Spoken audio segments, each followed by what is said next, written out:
Hello दोस्तों, welcome to बचपन tales. बच्चों के कोमल मन में बातों को गहराई तक पहुंचाने का तरीका कहानियों से बेहतर और क्या हो सकता है। खासकर पंचतंत्र की कहानियां, जिनमें बेहतर सीख, संस्कार और जीवन में अच्छी बातों की ओर बढ़ने की प्रेरणा मौजूद होती है। और जीवन के कठिन समय में हमेशा ये सीख हमारे लिए मार्गदर्शक का काम करती है। पंडित विष्णु शर्मा जी ने पंचतंत्र की कहानियों को 5 भागों में विभाजित किया है।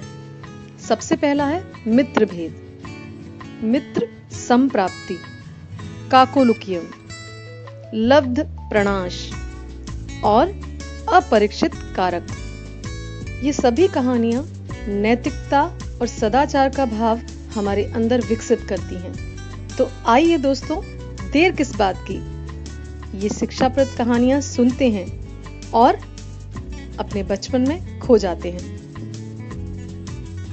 एक बार की बात है, महिलारोप्य नाम के नगर में वर्धमान नाम का युवक रहता था। उसने ईमानदारी से व्यापार में पर्याप्त धन कमाया था, किंतु उतने से उसे संतोष नहीं हो रहा था।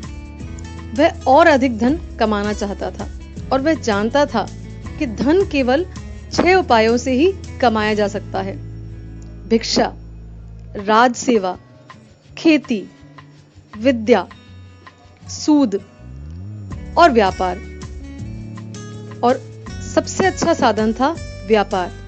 इसलिए उसने सोचा कि परदेश से वस्तुओं को लाकर क्यों ना बाजार में बेचा जाए। यही सोचकर वर्धमान ने नगर से बाहर जाने के लिए संकल्प लिया।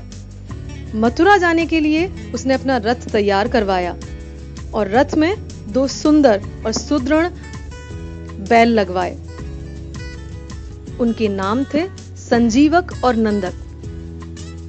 वर्धमान का रथ जब यमुना के किनारे पहुंचा तो संजीवक नाम का बैल नदी के तट की दलदल में फंस गया और वहां से निकलने की चेष्टा में उसका एक पैर भी टूट गया। वर्धमान को यह देखकर बहुत दुख हुआ। 3 रात उसने बैल के स्वस्थ होने की प्रतीक्षा की। बाद में उसके सारथी ने कहा, इस वन में अनेक हिंसक जीव जंतु रहते हैं, यहां उनसे बचने का कोई उपाय नहीं। संजीवक के ठीक होने में बहुत समय लगेगा। इतने दिन तक यहां रहकर प्राणों को संकट में डालना उचित नहीं है। इस बैल के लिए अपने जीवन को मृत्यु के मुख में क्यों डालते हैं। तब वर्धमान ने संजीवक की रखवाली के लिए रक्षक रखकर आगे प्रस्थान किया। रक्षकों ने जब देखा कि जंगल में अनेक शेर, बाघ और चीते हैं, तो वे भी 1-2 दिन बाद ही वहां से प्राण बचाकर भागे और वर्धमान के सामने यह झूठ बोल दिया, स्वामी, संजीवक तो मर गया, हमने उसका दाह संस्कार भी कर दिया। वर्धमान यह सुनकर बहुत दुखी हुआ, किंतु अब कोई उपाय न था। इधर संजीवक यमुना तट की शीतल वायु का सेवन करके कुछ स्वस्थ हो गया था।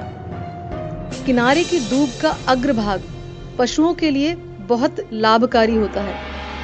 उसके निरंतर सेवन से वह खूब मांसल और हष्टपुष्ट हो गया था। दिन भर नदी के किनारों को सींगों से पाटना और मदमस्त होकर गरजते हुए किनारों की झाड़ियों में सींग उलझाकर खेलना ही उसका काम था। एक दिन उसी यमुना तट पर पिंगलक नाम का एक शेर पानी पीने आया। वहां उसने दूर से ही संजीवक की गंभीर हुंकार सुनी। उसे सुनकर वह भयभीत सा हो गया और सिमटकर झाड़ियों में जाकर छिप गया। शेर के साथ 2 गीदड़ भी थे, करकट और दमनक। ये दोनों सदा शेर के पीछे पीछे रहते थे। उन्होंने जब अपने स्वामी को भयभीत देखा तो बड़े आश्चर्य में डूब गए। वन के स्वामी इस तरह भय में, सचमुच बड़े अचंभे की बात है। आज तक पिंगलक कभी इस तरह भयभीत नहीं हुआ था।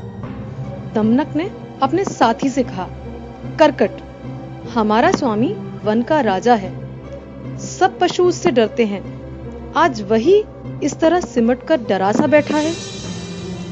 प्यासा होकर भी वे पानी पीने के लिए यमुना तट पर जाकर लौट आया। इस डर का कारण क्या है? करकट ने उत्तर दिया, दमनक, कारण कुछ भी हो, हमें क्या? दूसरों के काम में हस्तक्षेप करना ठीक नहीं। जो ऐसा करता है वह उसी बंदर की तरह तड़प तड़प कर मरता है जिसने दूसरे के काम में कौतूहलवश व्यर्थ ही हस्तक्षेप किया। दमनक ने पूछा, यह क्या बात कही तुमने? करकट ने कहा, सुनो। क्यों दोस्तों, आप भी जानना चाहते हैं इस बंदर के साथ क्या हुआ? तो थोड़ा इंतजार कीजिए अगली कहानी का। जल्दी ही मिलते हैं। हमसे जुड़े रहने के लिए चैनल को सब्सक्राइब करना ना भूलिएगा। बचपन टेल्स। Thank you.